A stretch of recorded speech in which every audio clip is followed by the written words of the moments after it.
వచ్చినారు? వాళ్ళకి సింగపూర్ వాళ్ళు వచ్చి చేశారా?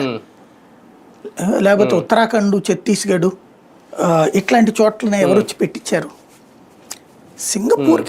సింగపూర్ మీద మనకు ప్రేమ ఎక్కువ. మనోళ్ళు మరి మన పెట్టుబడులు ఉన్నాయా నేను, లేకపోతే మనోళ్ళు చాలామంది అక్కడ వ్యాపారాలు చేస్తూ ఉండటం వల్ల ఉన్నటువంటి దొరదో తెలియదు. కానీ సింగపూర్ని గొప్పగా మనం ఫీల్ అవుతున్నాం, ప్రపంచం ఫీల్ కావట్లా. Singapore is a good country, అదేం దాని మీద మనం ఏం నెగిటివ్గా అనుకోవట్లేదు.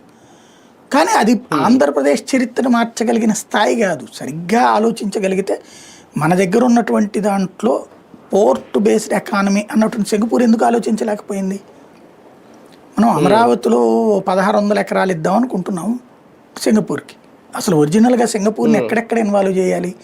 4 పోర్ట్లు, 10 హార్బర్లు అక్కడ ఇన్వాల్వ్ చేయాలా? ఎందుకని? బడా కంపెనీలు తేగలుగుతుంది కాబట్టి, వాళ్ళకి టచెస్లో ఉంటారు కాబట్టి. ఇప్పుడు బేసిక్గా సింగపూర్ కంపెనీలు ఏమీ ఆకాశం నుంచి ఊడిపడలేదు. వాళ్ళు అద్భుతమై ఉంటే కనుక టాప్ 1 ఆర్థిక వ్యవస్థలో ఉండేవాళ్ళు కదా. సింగపూర్ ఇది good economy that it self అంతవరకు. అదేదో మనకొచ్చి కూడిపెట్టేది. ఇప్పుడు తడ సెజ్ ఉందండి, సింగపూర్ వాడు ఎవడు కాదు అక్కడ నడిపింది, పక్కా ఆంధ్రులు.